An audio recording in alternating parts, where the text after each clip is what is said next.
Today, we're going to trace a very, very deliberate transformation.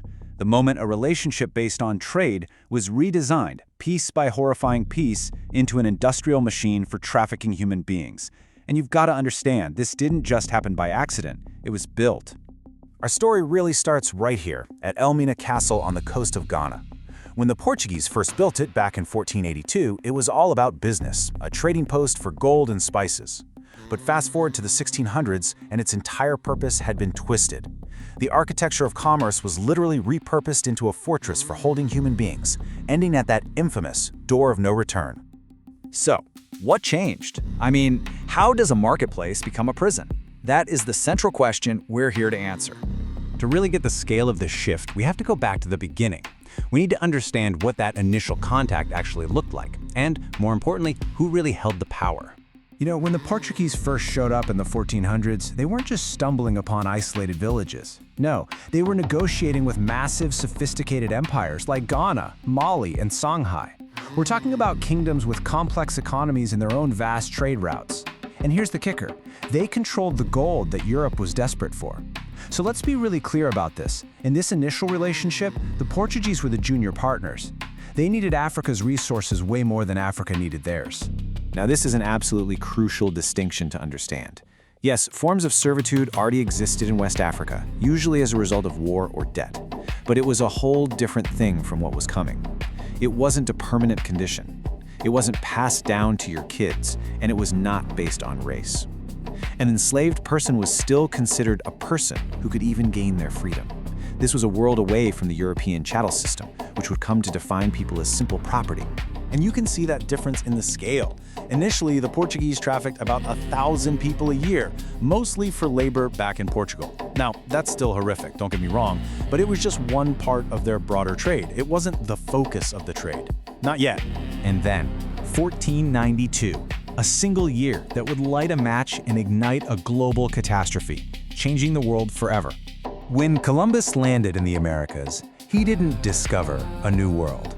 What he did was unleash a new and powerful economic force, an absolutely insatiable, unprecedented demand for labor to exploit an entire continent.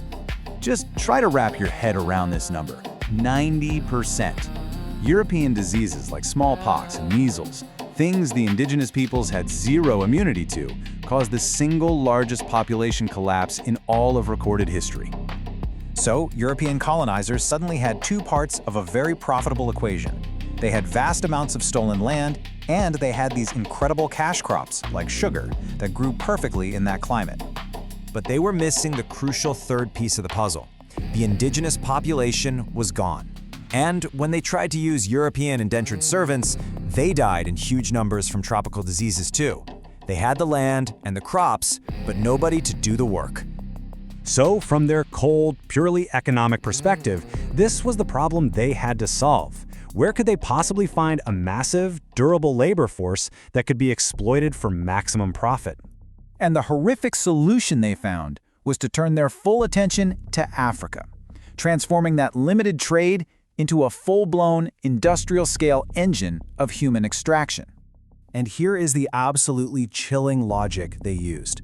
Because many West Africans had developed some immunity to tropical diseases like malaria, plantation owners saw them as a more durable and therefore more profitable source of labor.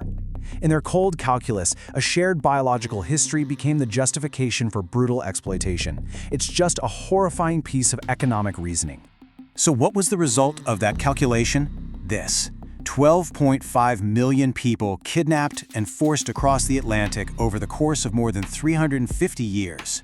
The sheer scale is just staggering. And of those 12.5 million, an estimated 2 million people never even made it. They died during that horrific journey, the Middle Passage, their bodies simply thrown into the ocean. And you can just see the explosion on this timeline. What started as a trickle in the 1500s accelerates into an absolute torrent. And look at the 1700s, a terrifying peak. 6 million people were kidnapped and trafficked in a single century, all to feed that growing demand for sugar, cotton, and tobacco. And this was all made possible by a brutally efficient system, the triangle trade. It was simple. Ships left Europe with goods like guns, they traded them in Africa for people, they transported those people across the Atlantic, and then they returned to Europe loaded with the crops produced by enslaved labor. It was a perfect, self-sustaining cycle of profit built entirely on misery. So what's the lasting legacy of all this? Well, this wasn't just some dark chapter in a history book. It was the pivot point that literally created the economic and social structures of the world we live in right now. So let's just recap the blueprint here. Trading posts were redesigned into slave forts. Commercial partners were redefined as human commodities. And a relationship that was once based on exchange became one based on pure extraction. All of it justified by race. And let's be crystal clear about this because this is so important. The immense profits from sugar and cotton didn't just stay in the Americas. That capital flowed right back to Europe and directly funded the factories, the banks, and the infrastructure of the Industrial Revolution. This wasn't a side story. It was foundational to the modern economy. And if you want to see just how deep this went, look at the port of Liverpool in England. By the late 1700s, that one single city controlled 40% of the entire European slave trade. The fortunes of whole cities and nations were built directly on this system. And this right here is the crucial takeaway. When the legal slave trade was finally abolished in the 19th century, the system didn't just end, it evolved. The economic structures, the racial hierarchies, that core logic of extraction, they all just found new forms to continue. Which leaves us with a final, really provocative question. The core logic of this entire transformation was to prioritize profit over humanity. Now, looking at our world today, can we truly say that system has been dismantled, or has it just changed its name?